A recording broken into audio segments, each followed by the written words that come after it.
ahead and kick things off. I'm Gabby Goldstein. I'm one of our co-founders at Sister District, and I'm so thrilled to be here tonight in partnership with our friends at the Downballot and Daily Kos to moderate this really, really important conversation about the importance of voting all the way down the ticket this year as part of our State Power Series events, which are a series of virtual events that we co-host in partnership with our friends and allies to explore the power and the promise of states and the importance of building progressive state power. So as I mentioned, I'm co-founder at Sister District. We started this organization, my co-founders and I, back in 2016, because we saw a huge gap in organizing capacity and resources going to folks running for state legislature and serving at this level of the ballot. And so we have been all in for building progressive power in our state legislatures for 8 years now, which is absolutely wild. I always say that progressives are tardy to the party when it comes to paying attention to state legislatures. As we'll talk about later in this conversation, conservatives have just been masterful at systematically building power at all levels of government, including at the state level, for the better part of a century and perhaps longer, depending on how you think about it. And of course, these are such important venues of power at the state level. We know they have such an outsized impact on every policy we care about: environmental justice, abortion access, reproductive justice, gun safety, LGBTQIA rights.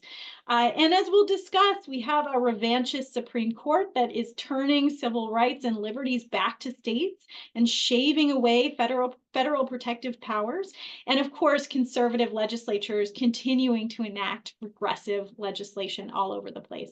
But we can't just be against things, right? We have to be for things. And our beautiful blue states show us what's possible. We have incredible trifectas passing innovative legislation in the public's interest, and we really want to be building more of that. And we want to do it this year. We know this is a crazy election year, historic, existential, joyful, all the things.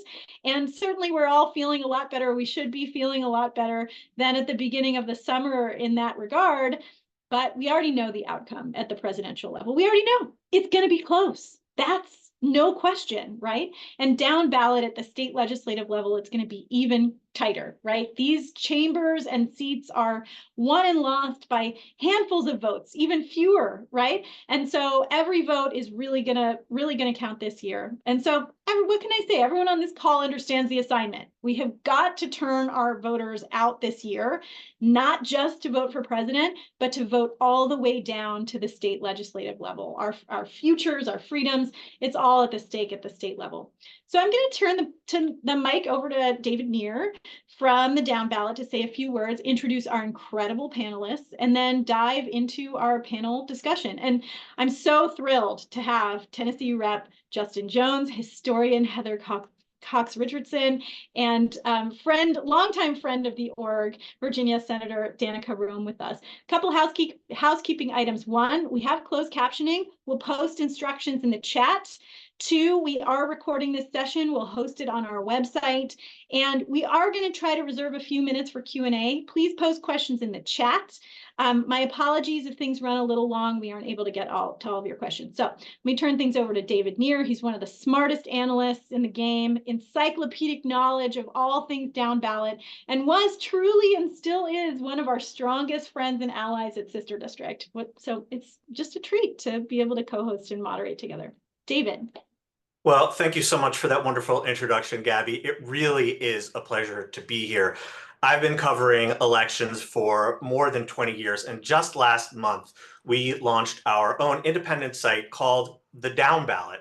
And for that very reason, just the name alone should tell you this is the topic that is nearest and dearest to my heart because it's so overwhelmingly important. There are 500,000 elected offices, 500,000 in the United States, and the presidency is just one of them.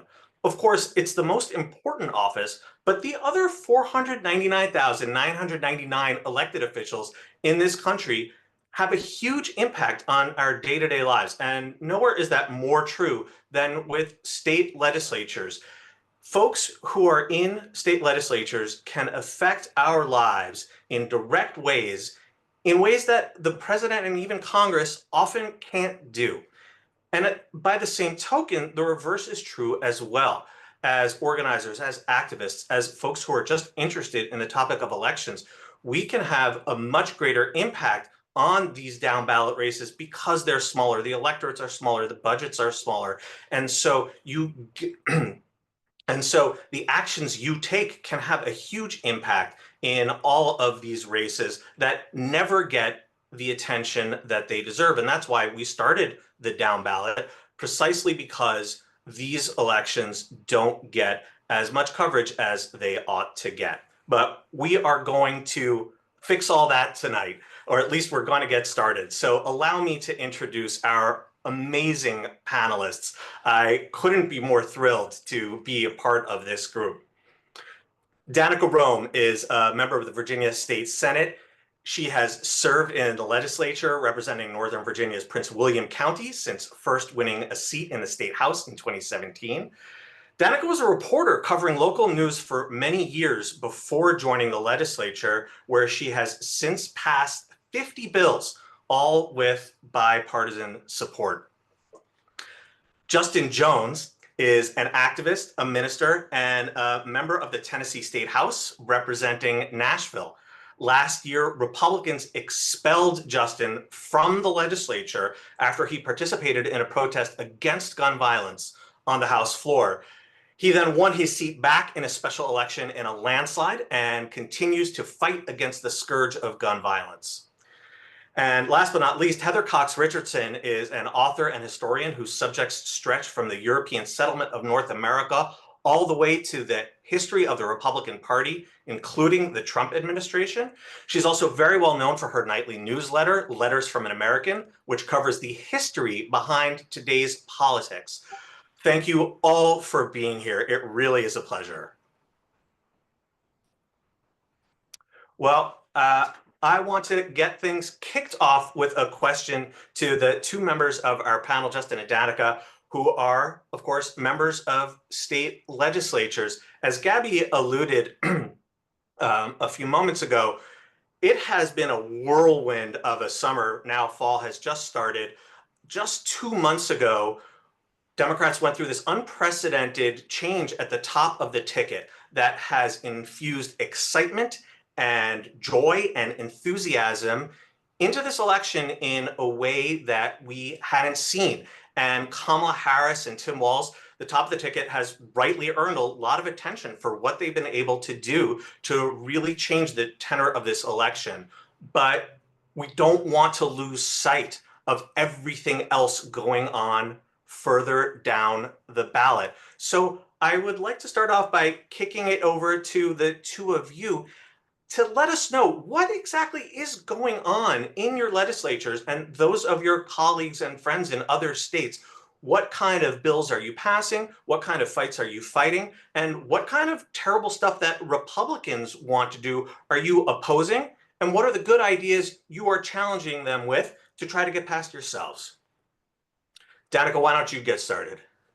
Well, thank you so much, David. I'm grateful to be here with all of you. Thank you so much to Gabby and to Raven from Sister District as well. And I'm genuinely grateful to actually meet Representative Jones as well as Heather Cox Richardson. This is a delight. So greetings from Manassas Park, Virginia, everyone. This is now I'm completing my 7th year as a member of the Virginia General Assembly. I served in the House of Delegates for 6 years, and my claim to fame nationally was I became the first out-of-state trans-state legislator in the country after defeating the self-described chief homophobe of Virginia on November 7th, 2017. And since then, we've now passed 51 of my bills into law, all with bipartisan support. And 14 of those bills are to feed hungry kids. And so a big push of mine, here in Virginia is universal free school meals. I've also secured $62.5 million to fix Route 28 with my innovative intersection designs project right here between Manassas Park and Yorkshire in the district. I know Gabby's been hearing me say that fix Route 28 for 7 solid years now, because Sister District was on board with me on year 1. So love them. And at the same time, I'm also really big on making sure that we're fighting for our land and against corporate greed, as the data center industry is running wild in the western part of my district right now. And I think the woods should exist. And so apparently that's a very radical concept. Now, all that said, I want to do a little bit to answer your question, David. I want to do a little bit of a history lesson with this. We hear all the time the phrase, "This is the most important election of our lifetimes," right? Sometimes we actually hear that in midterms, which is kind of, interesting and fun or whatever. There was a midterm that was really, really important, and that we are still digging out from as a Democratic Party, and that was the midterm of 2010. The midterm of 2010 lined up with redistricting. It lined up with the eventual gerrymandering that we had, where hundreds and hundreds and hundreds of Democratic candidates or Democratic legislators lost their seats that election, which set the table for gerrymandering to happen. We saw states, including North Carolina, and how pivotal that is now, where the Republicans just clinched a supermajority in both chambers, which is why they've been able to enact really regressive laws over Roy Cooper's veto right now. That was a Democratic majority in both chambers in 2010, and they lost them, and they have not been able to recover since. The year before, in 2009, Virginia was the canary in the coal mine when our statewide candidates were losing by double digits, where we were losing seats in the House of Delegates. We were warning everyone, this is coming your way. You've got to do something. And you know what happened? Everyone got super concerned with the top of the ticket. And hey, we saved Harry Reid. That was important. And got a couple other unexpected wins, Joe Donnelly. And then what happened elsewhere? We lost the House of Representatives, and we got just wiped out across the board, from coast to coast that election. Down ballot races not only matter for the policies that we care so much about, but these state legislative races, this is where your future bench comes from. My seatmate on the Senate floor right now, Senator Suhas Subramanian, has been a seatmate of mine for 4 of my 7 years in the General Assembly. He's now the front runner to win the 10th congressional district. One of the other, a Republican member who I was sworn in with in 2018 to the House and again in 2024, he's now as much as we're going to really fight to win the 5th district for Gloria Witt, he's the front runner in the 5th district to go to Congress. We have to remember that tomorrow's major players who are going to be the Sherrod Browns in Ohio had to start somewhere. Sherrod Brown was first elected to the state house when he was like 22, 23 years old. And now he is 71, turning 72 later this year. You have to remember that Kamala Harris started as a district attorney, elected in 2003. You have to remember Joe Biden started out as a county commissioner in Delaware before he ran for Congress, before he ran for the U.S. Senate. Barack Obama was a state senator. If you want to have a bench in the future years, you have to invest down ballot. And the return that you get, the bang for your buck that you get here, is that you have the ability to introduce a candidate in 1 sentence, 2 sentences, or even a paragraph to someone who might not even know the name of the vice president. But at the same time, they go, oh, okay, well, someone came to my house for this person. I like her. She sounds nice. It can be that simple. Or it could be that you as the candidate have knocked on that door and you have a very long discussion with that person. And you're talking about issues that are affecting their very neighborhood, their way of life, their walk of life. It is so important that we have people who are fighting. And in Virginia, when we had our Democratic trifecta from 2020 and 2021, we passed about 24 pieces of pro-LGBTQ pieces of equality. We passed the most significant environmental legislation that we've had in my lifetime. We passed the most significant voting rights protections and voting rights expansion that we've had in the Commonwealth probably since Reconstruction, quite frankly. And what that's led to is Virginia became tied for one of the first states to start in-person early voting this past Friday.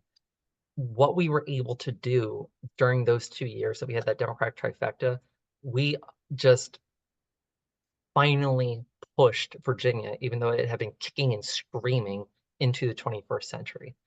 At the same time, as you'll hear from Representative Jones, Tennessee needs the help now that Virginia had in 2017. For Tennessee needs to be in a state where at the very least they can get out of the super minority. They need help. And as Democrats, we cannot just be the party of one group of people. We have to compete everywhere to win. Virginia's General Assembly right now, we have a 51-49 majority in the House and a 21-19 majority in the Senate. We can't just keep crossing our fingers every time a special election happens. We have to have sustainable power. And I think this conversation is a really important part of that.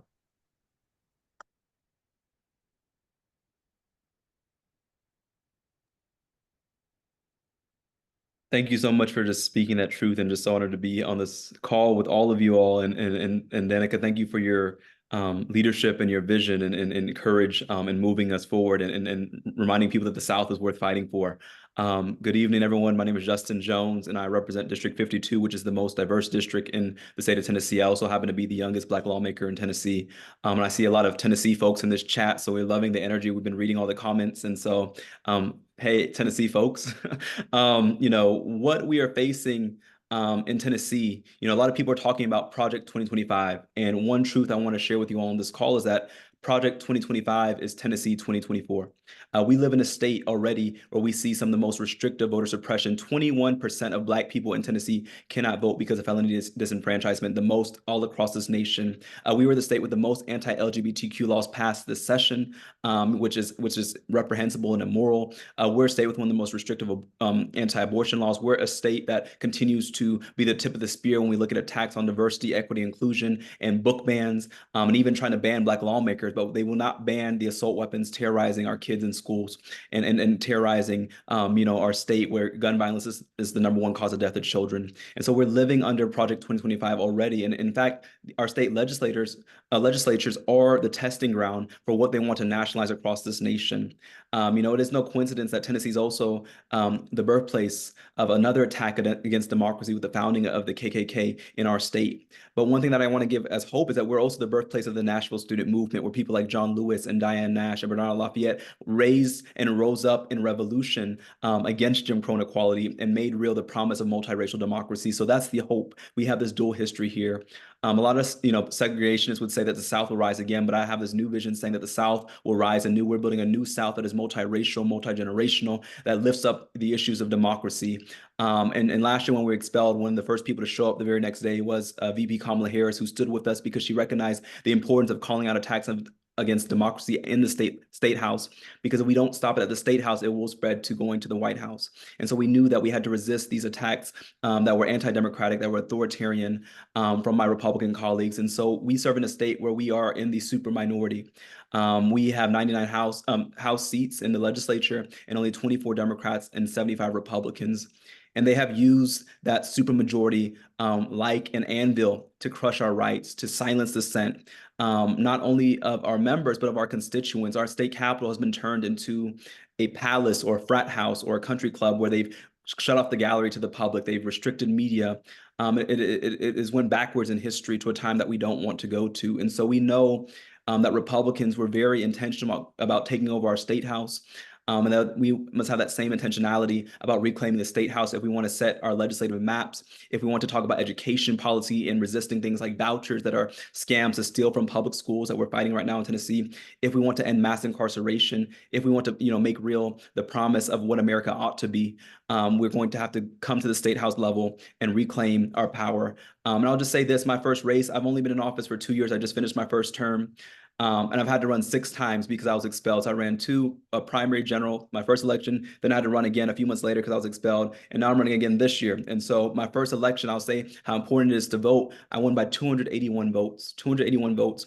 And that means every door we knocked made a difference. Every person at the polls we talked to made a difference. Every postcard made a difference. And so now, the my Republican colleagues are terrified of us staying there, because now we've shown that you can be progressive and bold and still be effective.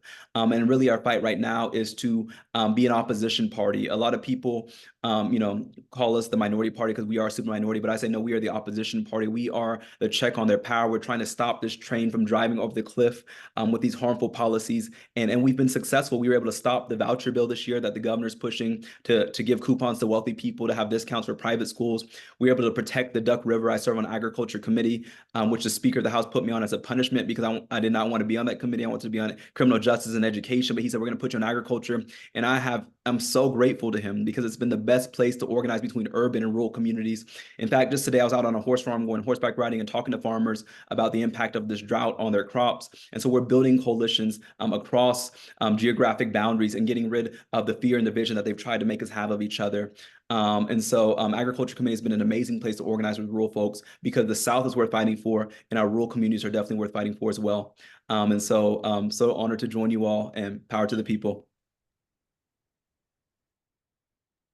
Incredible. Well, I hope every single person on the line understands now in such living color and detail what is on the line in our state legislatures every single day, right? And these are folks who are fighting for our freedoms on the front lines in our legislatures. And I'm so incredibly grateful to you both. And I love the fact that you both brought up history in different ways. We are so honored to have historian Heather Cox Richardson on the panel tonight. And I think it's really apt, it's important to take a step back and think about how we got here. Yes, thank you, Danica, for bringing up Project Red Map, the 2010 saga that lives on to this day, right? Thank you, Representative Jones, for talking about student organizing and the importance of that legacy in the opposition party that you carry forward today, right? And so I'm really curious, Heather, to dig in a little bit. In my estimation, we're in a moment of state power ascendancy in terms of civil rights and protections. We see federal rights and protections being carved back and state power growing. And of course, this didn't happen naturally, right? This was the consequence of long-term investment by the Conservative Party. I mean, the story of the New Deal through the 60s was more government protection and more regulation of industry and the economy. And since then, right, industry entered the chat in the early 70s, the Powell memo. If folks haven't read it, check it out. A clarion call to spend money for industry, to spend money in politics. And, it's just been since then the system of foundations and think tanks and media, infrastructure, all the rest that has been such a laboratory for conservative goals. And so, I'm curious for your perspective about how we got here. Clearly there's a story about the courts. There's a story about the media and grassroots, grass tops on the right and all of that. Really curious for your thoughts about how we got here and whether states are growing in power when it comes to civil rights and protections. Well, first of all, thank you for having me, and it is a real honor to be here. And I hope to bring what I have to say around to how much of an honor it is and why. But I think we have to go back before that, because if you think about the Civil War and the idea of ending human enslavement, except as punishment for crime, I always like to point that out because you could drive a cart and horses through that exception. But the idea that the Civil War was going to wipe out the institution of human enslavement, and with it, the economic and the social disadvantages that people of color and Black Americans had suffered under throughout the entire period in American history, American history. But what happens very, very quickly is that the Southern states start to put in place a series of dramatically discriminatory laws, sort of the Western states, by the way, and that's going to matter. But for our purposes right now, we'll look at the Southern states. And when they did so, when they in fact imposed a sort of de facto enslavement on a number of Black Americans, the U.S. Congress, dominated by Republicans at the time, the U.S. Congress wrote and then passed and then sent off to the states for ratification the 14th Amendment to the Constitution. And the 14th Amendment is crucially important because it says to the states, you can't do that. You can't discriminate amongst your citizens. And the U.S. government is going to enforce that lack of discrimination. Now, in the 19th century, that was honored primarily in the breach. Really, the Southern states especially, but all the states continued to write their own laws. And this is where we get, for example, the Arizona laws about abortion that we heard about so recently in the 1860s. But what happens is that after World War II, the Eisenhower puts onto the Chief Justiceship of the Supreme Court Earl Warren, who was a former governor of California. And he and the court begin to use the 14th Amendment to guarantee that states cannot continue to discriminate, first on the basis of race and pretty soon on the basis of poverty and the basis of gender. And it's those laws under the 14th Amendment that give us Brown v. Board, for example, Brown versus Board of Education, that ends the constitutionality of segregation. And with that, the backlash to that is a number of people talking about how this is judicial activism, that these are judges who are making the law without the support of the voters in those states. And so by the 1980s, we get the rise of judicial originalism, which was honestly always smoke and mirrors. There was never really anything there. And there's some wonderful studies that have been done about the ideology behind that and how it played out. But again, you know, it was really basically a way to say we're not going to let federal judges overturn state discriminatory laws based on the 14th Amendment. And, you know, I won't go through case by case here, but where we are now is the fruition of that. That is a federal judicial system that is deliberately throwing power back to the states and giving us decisions like Matthew Kaczmarek from Texas's attempt to overthrow the FDA's approval of mifepristone, which can be used for medical abortions. But the reason that this matters so much, and to bring it back here to the states, is the reason that people in power want to throw their power to the states is because state legislatures are way cheaper to influence and to buy than the federal government. And if you do things like they did in 2010 with Operation Red Map, which was a very deliberate plan of the Republican Party to take over state legislatures so that after the census of 2010, they would be able to gerrymander those districts within an inch of their lives, you recognize that what really matters in this moment, of course, what matters at the federal level, what happens at the federal level matters a lot, but it's our states right now that are on the front lines on all these issues of discrimination. And again, you can see this in exactly what Representative Jones was talking about the gun safety, for example, and the discrimination that we've seen across the country in different ways, and the abortion laws, the book banning, and so on. But the reason that I wanted to say, I'm going to leave to the end of how the benefits of this, as far as I'm concerned, is having watched this race a lot in 2024.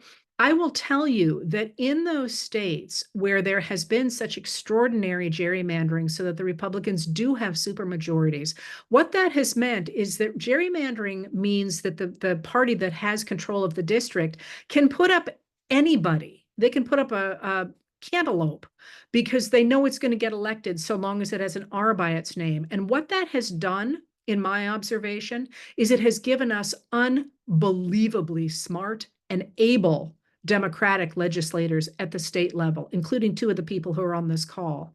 And what that says to me is that if, in fact, we can empower the people at the state level, and by the way, down ballot, because it's, you know, even your local town meeting person can start on the rungs into the state legislatures and into those local offices. If, in fact, we can empower them, we can use the states as the kind of laboratories that some of the democratically dominated states are now, or certainly that they were in the past, where places like Wisconsin became known as the laboratory of democracy, because they're small enough that they can try out new progressive positions. They can try out new progressive laws. And if they don't work, they're small enough that they can adjust it fairly easily. So in this moment, I think it really matters to support the state legislators and the people down ballot in the states. But it is important not only because this is where we stop the discriminatory laws, but also imagine if we gave Senator Rome and Representative Jones a majority, what those states would look like. That was just so sweeping and amazing, running all the way from the 1860s, in fact, even before then, up until the present day. And Heather, thank you so much for that, because that perfectly tees up where I want to head next. You talked about giving state legislators their majorities the opportunity to make positive change. You both, Danica and Justin, alluded to this or referenced this in different ways when you were speaking earlier. But you talked about being able to speak with your constituents. Danica, you talked about knocking on the doors and having conversations. And Justin, you talked about the very small margin by which you won your first race. So because I feel that folks who are running for state legislature, you guys have a closeness to the electorate. You are the tip of the spear. You are encountering voters in a way that folks running for Congress or the Senate or certainly the president just never really get to have that experience. And I feel like I would love to hear what you're hearing. What are the issues that folks are telling you really matter when you are knocking on the doors?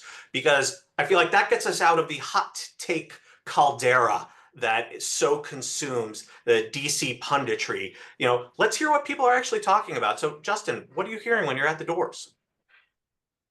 Yeah, so one of the great things about our expulsion last year is that it really raised the consciousness for people to not only show up at our state capitol by the thousands and continue to show up throughout session, but now our Speaker of the House is infamous. Everyone knows who Cameron Sexton is and that he doesn't live in his district and that he has an inappropriate relationship with lobbyists. They know his whole life story, and they know who these extremists are in our legislature. And so that's been one of the great things, is that most of the races in our state now are actually competitive races, which is not common for Tennessee. Most of these Republicans run unchallenged, but this year we have competitive races in rural communities, suburban communities.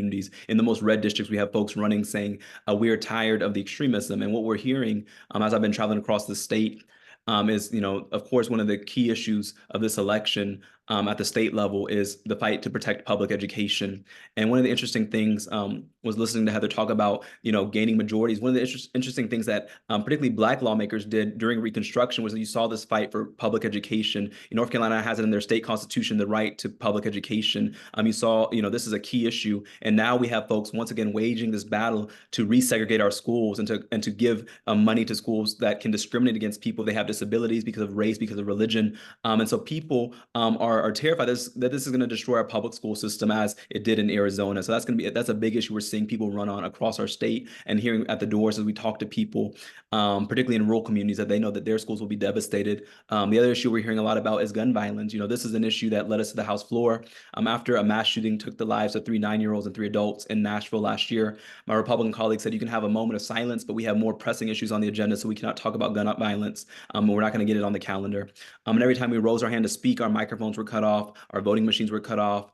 We were penalized. In this session alone, I was censured 18 times on the House floor and not allowed to speak. But what we did in response to that is, we pulled a megaphone out of our pocket to say, I pulled it out of my pocket saying we're going to amplify the voices of these young people. We're saying we want to protect kids and not guns. And this election, we continue to hear a call for common sense gun laws. We saw what just happened in Georgia. We're seeing what's happening across this nation. This is a preventable, uniquely American problem that we must address and we should address. And so I serve with a lot of people who have a lot of power, but not a lot of courage to stand up to the NRA. Which claims to be the oldest civil rights organization. But I can tell you from experience, the NRA is neither civil nor right. And so we know that we have the majority of people in our state calling for common sense gun laws. Republicans, Democrats, and independents, 70% of people in my state support common sense gun legislation. And then, another issue, and perhaps I hear this a lot because I serve on agriculture committee, and is protecting our natural resources, looking at protecting our rivers, looking at protecting our water. And because of the Supreme Court decision in Sackett, a lot of the protections for wetlands have been thrown back to the state legislature. And so we had a whole battle this year trying to protect our wetlands because the Supreme Court said that the federal government could not protect and regulate wetlands. So now the state legislature is deciding. We saw an influx of money from these out-of-state interests, developers trying to remove the protections for wetlands. And because they know that it is cheaper, as Heather said, to buy a state legislative seat. I mean, in our state, it takes about maybe 70,000 to 100,000 to run for office compared to a congressional race, which is 1 million or more. And so they know that they can get people in place who will do their bidding. And ALEC and Americans for Prosperity, AFP, are actively on our hill. In fact, I think they have an office on the 6th floor in the speaker's office, because that's where I always see them. And so what we're doing is we're lifting up these issues that should not be issues of left or right, but they should be moral issues of right and wrong. And really, trying to have conversation with folks that we're willing to show up all across the state and organize and build bridges, because we know that what makes us different from our opponents, it's not just our policies, but when we fight, we're fighting for their children too. When we fight to end gun violence, we're fighting for their children too. When we fight to protect our waters and our air, we're fighting for their children too. When we fight for public education, we're fighting for their children too. And I think that at the end of the day is what makes us different from the extremists on the other side of the aisle.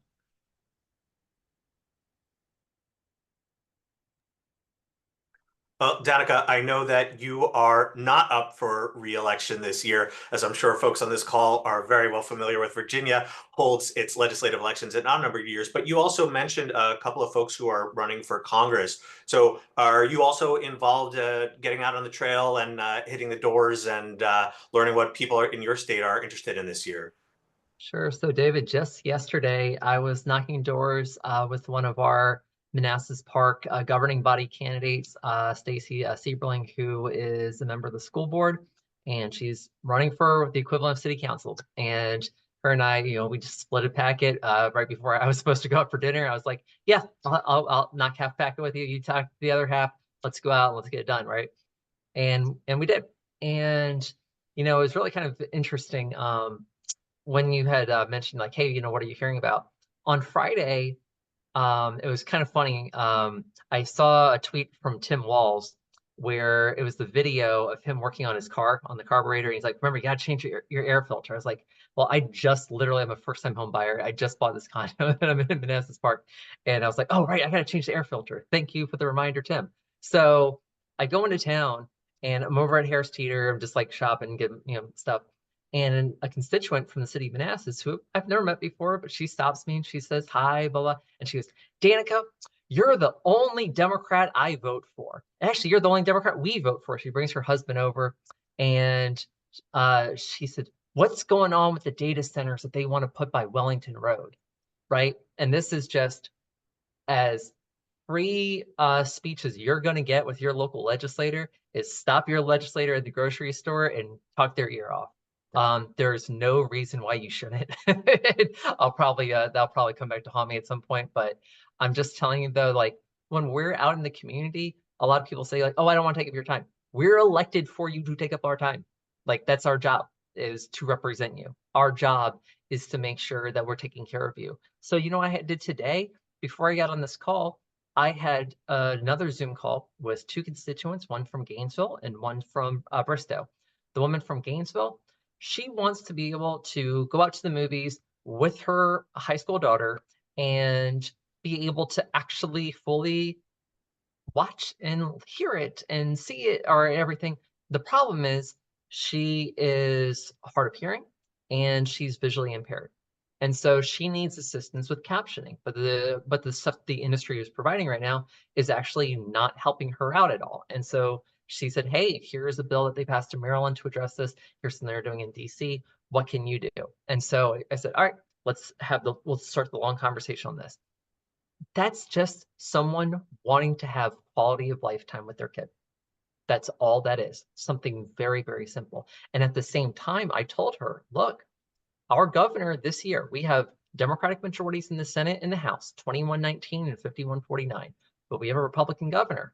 He vetoed more than 200 bills this year, set an all-time record for any governor for number of vetoes, and he did it in 1 year. Virginia is the only state in the country where we have one-term governor. You serve 4 years, you're out. And you can run for re-election, but you have to sit out a term first. And no one since the 70s has been able to actually make that happen. So I had to tell her, hey, chances are if we're going to, have a regulation on business here, that the governor is probably not going to be thrilled about it and would probably veto something like that. So we're going to have to figure out, is there an administrative option for this? Is there a way that we can work with the industry to make them just come to the table and do the right thing on their own? Sometimes there are.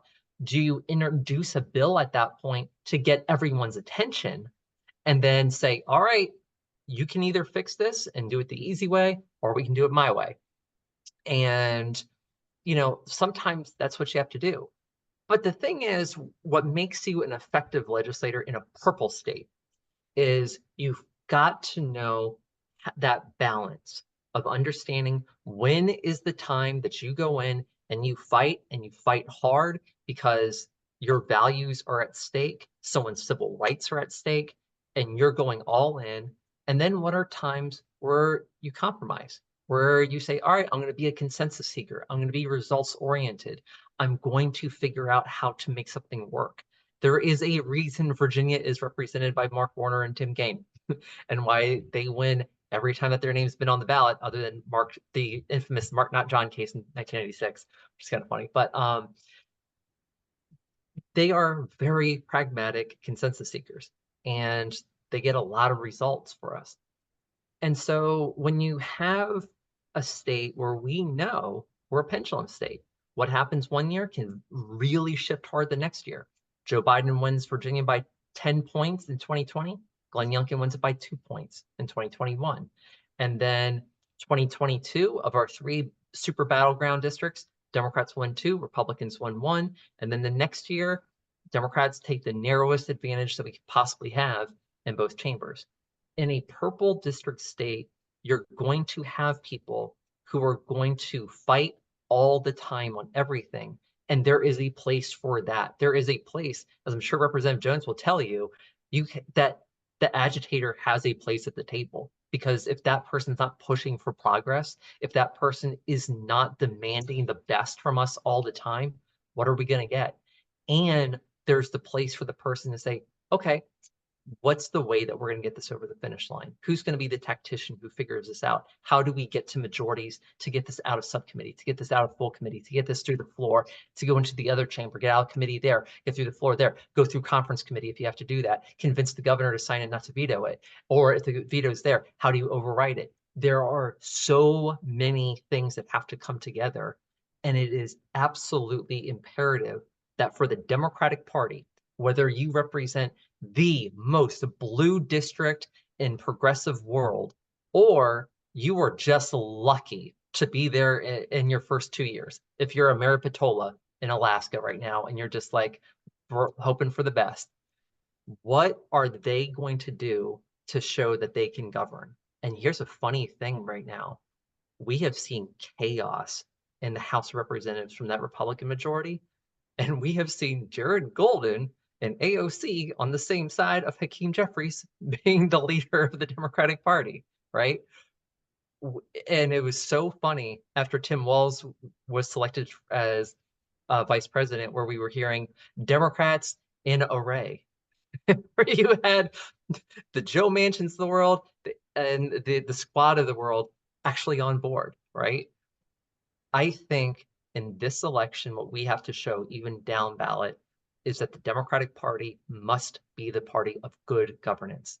We will be the party of constituent service. When I get asked what type of Democrat are you, my first response is I'm a constituent service Democrat. The second one is I'm a Tim Kaine Democrat. But I start with I'm a constituent service Democrat. You know, my head is spinning in joy, in civics, in all the things. At Sister District, we have a network of national lawmakers, and we get them together. They're all frontliners, folks in marginal Democratic seats, those 281 votes seats. And we do a session each year on constituent service. And it is always a joy to have Senator Rome join us and talk about how she is, I call her the constituent queen, because she is so laser focused on what the needs are in her community and how she can show up every day in the legislature for the needs of her constituents and tie it to the broader picture, tie it to the broader needs of all Virginians. So just so much gratitude there. We have time for one more question for this panel, and I'm going to bring it back to Heather and to something that you said earlier, which I very much, appreciated, and I think Representative Jones mentioned it as well. The idea that state legislatures are way cheaper to buy than federal seats, right?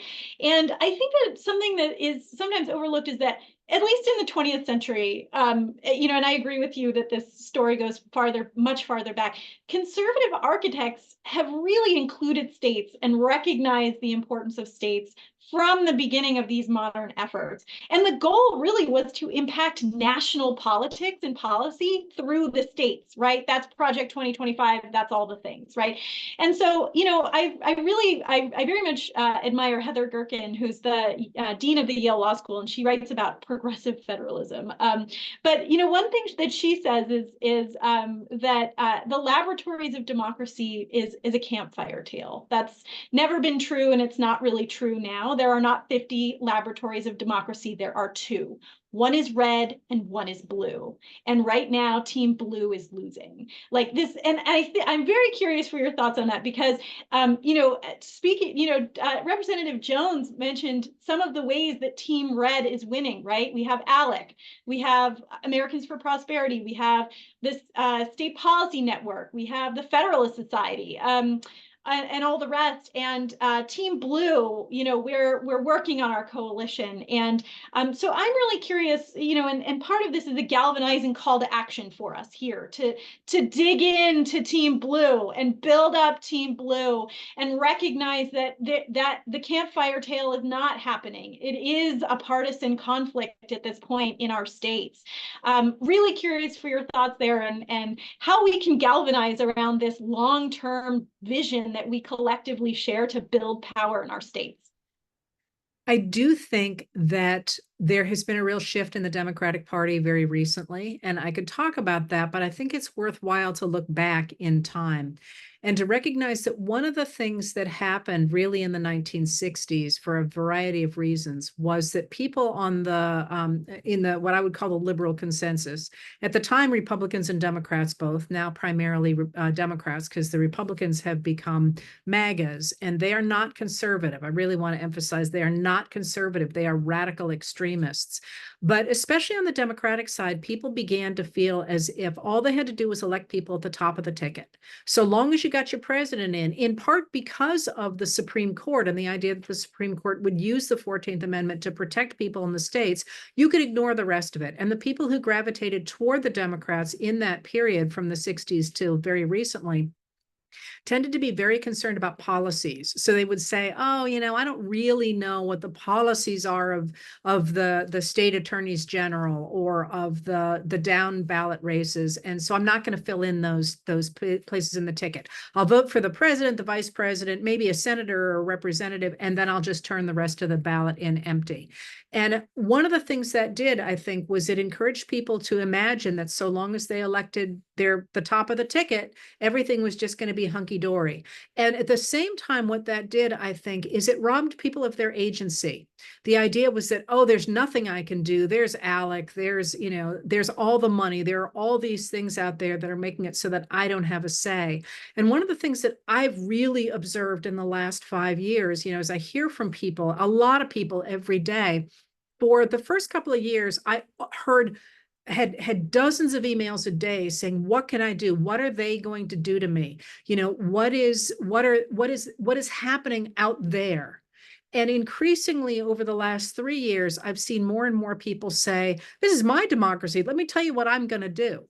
And this is a moment, I think, for people who are trying to reclaim common sense legislation, but also that common sense legislation, as Representative Jones pointed out, is what people are calling progressive. But I'm sorry, the idea of getting rid of bump stocks and semi-automatic weapons is not anything other than what I would consider conservative. That's the way things used to be, right? So in order to get back to those common sense positions that are not somehow out of the mainstream, or even I would say progressive, they're just common sense. One of the things that I think all of us who care about the down ballot races need to do is recognize our agency and to be able to talk to people and say, hey, let's talk about our representative. I'm in a small enough state that we know all these people. And it's like, this is the policies that person wants to pursue. Yeah, that's not really very good for our community. Getting out and talking to people and recognizing that this is how you get people to fill in the rest of the ballot. And this is how how you change the makeup of the state legislatures and the local offices. And just to be clear, when I say it's cheaper to buy a state legislature than it is to buy Congress, I don't literally mean that there's a suitcase of cash changing hands, although occasionally there is. And those are always fun for historians to study. But what I mean is that it is far cheaper to have advertising for a state race than it is for a Senate race or a representative race, or certainly for president. So just the advertising, the get out the vote, all of those pieces of a state race are cheaper to invest in than it is to get a senator, for example. And that's one of the reasons, of course, that we got the direct election of senators, is because when they were elected by the state legislatures until 1913, quite literally businesses would go buy the legislature. They would put money in people's pockets so they would get their own person into the Senate. That happened in Montana, is why we got the amendment to the Constitution that stopped that from happening. So in terms of saying that there's just two people in contest here, I actually think the Republican Party is in the middle of a civil war, which is really interesting to watch. The Democrats are very much in array, as people are saying. And I don't think right now that the state legislatures are the progressive places they could be, although certainly we've seen a number of states have food for children in schools and changing those laws, for example. But in the past, they certainly have been. And what I was trying to encourage is that it's not just a question of stopping something. We have the potential to build something, so long as we recognize it's in our power to do it. 1,000,000%. Everyone on this line, if you don't know, messaging guru Anand Shankar-Osario, she's constantly telling us we can't just be against things, we have to be for things. And I think that's exactly right. Our states, our blue states, give us a beautiful vision of what that can be. Virginia, under that Democratic trifecta, shows us what we can accomplish when we build power at that level. So, I cannot thank the panelists enough. I'm fired up. The stakes are so clear. We know the assignment. We have to get organized, stay organized, turn out our voters up and down the ballot. So David, let's talk a little bit about how folks can get involved. And I'll just share on the sister district side, we see the electoral opportunities at the state ledge level very, very crystal clear this year. We have a lot of momentum coming from a historic midterm in 2022, the first midterm since 1934 that the president's party did not lose a single state legislative chamber. We have a lot of momentum coming out of the Dobbs decision and the incredible vitriol of the Republicans when it comes to abortion access and reproductive rights. There are tremendous opportunities to flip the House and the Senate in Arizona. We have new maps in Wisconsin, finally, which give us a great opportunity to build power there and flip the assembly. We have to hold on to fragile majorities in Michigan, the Pennsylvania House, Nevada. People write Nevada off as a blue state. It's like Virginia. It is a purple state. We need to focus on those purple states. And then great opportunities to break the supermajority in North Carolina, make inroads in Georgia too. These are all presidential battlegrounds, especially North Carolina, especially right now, and all the way up and down the ticket. But there is a big challenge on our side, and that's ballot roll off. And it goes to something that Heather was just talking about, which is whether our voters feel enough sense of agency to vote down ballot, what keeps folks from not voting down ballot. We did a ton of research at Sister District this year on ballot roll-off, which is when folks vote at the top of the ticket and then they literally roll off their ballots and they don't vote for state ledge. And what we found was that, first of all, Democrats are more likely than Republicans to roll off their ballots. The people who are most likely to roll off their ballots are women, young voters, and voters of color. And civic duty. This is so interesting, Heather. So we asked voters, and this is from survey work with likely voters who are going to do the hardest part and get out and actually vote for president, but may not vote down ballot. We asked them, is it your civic duty to always vote all the ballot? And we saw a fascinating ideological skew in the results there, where conservative voters, self-identified conservative voters, said that it was their civic duty to vote all the way down the ballot, no matter what. And our voters said it was their civic duty to only vote for races and candidates that they know a lot about. And that is fascinating. It speaks to exactly what Heather just said. And that is ideological, right? That goes back a long way in how we vote and our voting behavior. So that's what we're up against. We know where we have opportunities. We know what we're up against. Few dollars, a few phone calls are going to make a huge difference. We'll drop in the chat. Please sign up and volunteer with us. We've got incredible teams across the country making phone calls, raising small grassroots dollars for our endorsed candidates. We've got over 40 candidates in the battleground states. We're running national phone banks every week. It's a lot of fun. We've got a lot of volunteers on the line here who can attest to that. A little bit goes a long way at this level of the ballot. So add in state ledge into the mix of the work that you all are doing this year. It's going to make a big difference. David? Well, Gabby, for folks who are burning to learn more about down ballot elections, I have to encourage everyone to subscribe to our newsletter, The Morning Digest. You can find it at the-downballot.com. Comes out every morning, and we cover all of the important down ballot races at all levels of the ballot. I'm talking about Senate, House, Governor, but further down the ballot, including state legislatures, state attorneys general, secretaries of state, state Supreme Courts, even municipal races. If you want to stay on top of all these races and understand where you have the best opportunities to devote your time, your energy, your small grassroots donations, our newsletter is really our newsletter will really help point the way. And I strongly encourage that. Also, several folks, including Gabby, talked about the importance of not just winning majorities and protecting majorities, but also avoiding falling into superminority status and breaking these GOP supermajorities. I really want to emphasize the importance of this.